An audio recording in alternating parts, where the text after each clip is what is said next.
Get ready. 10 second, 5 second. Start. Now, sir, honorable members will recall that the bill was introduced in the House of the People on the 2nd September 1953. It has had a long history, and in one form or another it has been before the public since the end of 1949. In the statement of objects and reasons, the various stages through which the bill has passed since 1946 have been summarized, and I need not recapitulate on this occasion the circumstances in which the then Government of India took the decision in early 1946 to initiate an inquiry into the reform of our company law.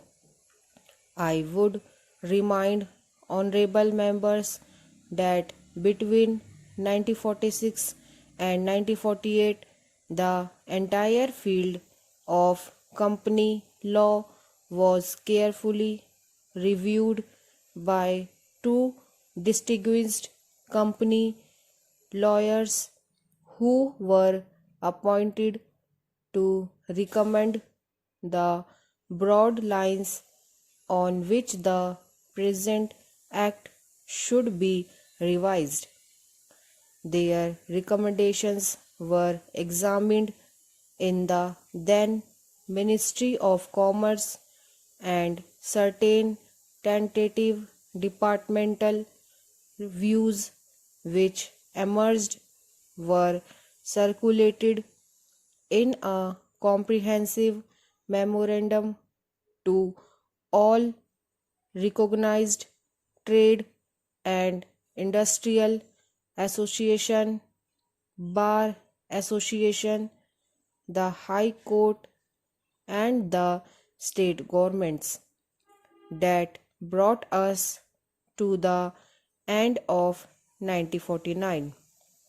Many representations on this memorandum were duly received from chambers of commerce, trade and industrial associations, state governments, and the general public.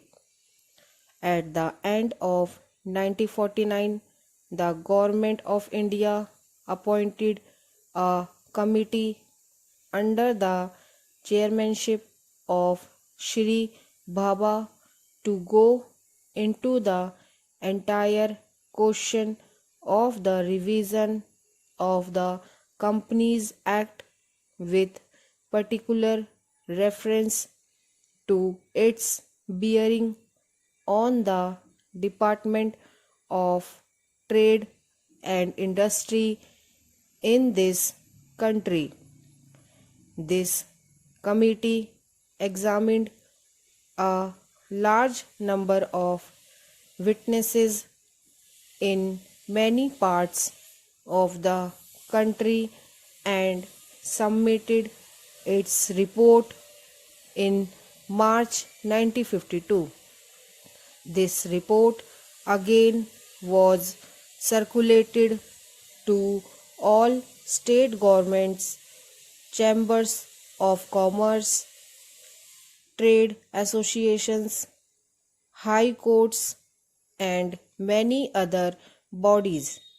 At the same time, a special officer was appointed in the Department of Economic Affairs, Ministry of Finance, to examine the report in the light of the views received from the interested public and to submit proposal to government for the revision of the present Act. The bill now before the House is based largely on the recommendations of the Company Law Committee, modified in a few particulars.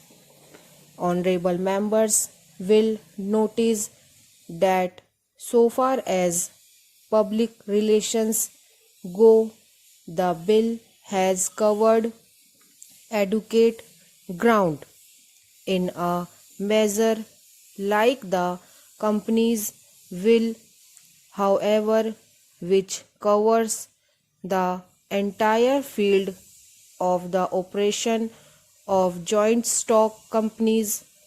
The limits of consultation and discussion can never be exhausted, and I would like to inform honorable members that although the bill was introduced in Parliament over 7 months ago, our officers have been engaged throughout this period in further studies and informal discussions with the interest concerned, and on occasions I have also participated in such discussions.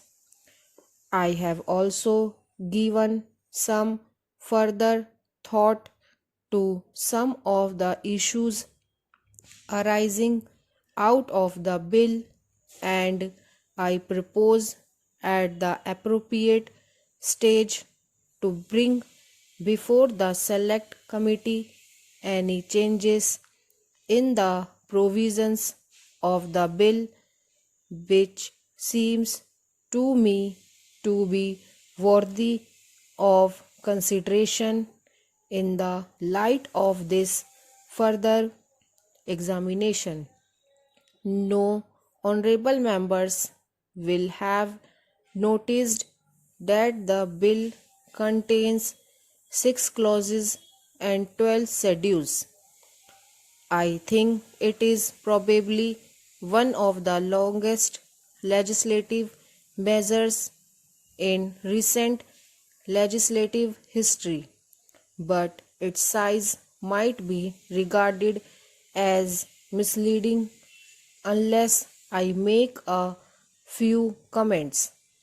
The bill is both, one must remember, a consolidating and amending measure. As mentioned in the statement of objects and reasons, this is the first opportunity which has occurred since 1923 for the consolidation of the Companies Act. Advantage has been taken to this opportunity to redraft several long and complicated sections in the present Act, which have been split up into a large number of clauses. This is the largest single factor accountable for the increase in the number of clauses in the bill. New clauses embodying substantial changes in the present law would hardly constitute more than a large fraction of the bill. I would also draw attention to the structural changes in the bill to which a reference has been made in the statement of objects and reasons. The redraft of the bill and the rearrangement of the exiting chapters in the Companies Act in a more logical order have, I think, resulted in a noticeable improvement in the form of the bill and I hope will facilitate better understanding and appreciation of the scheme. I wish that the act which came into effect long ago was implemented properly. I know that the minister here is very earnest is implementing it, but unfortunately his colleagues at the state level are appointing him. Unfortunately, no steps have been taken for trimming or toning up the admiration at the state level and at the district level.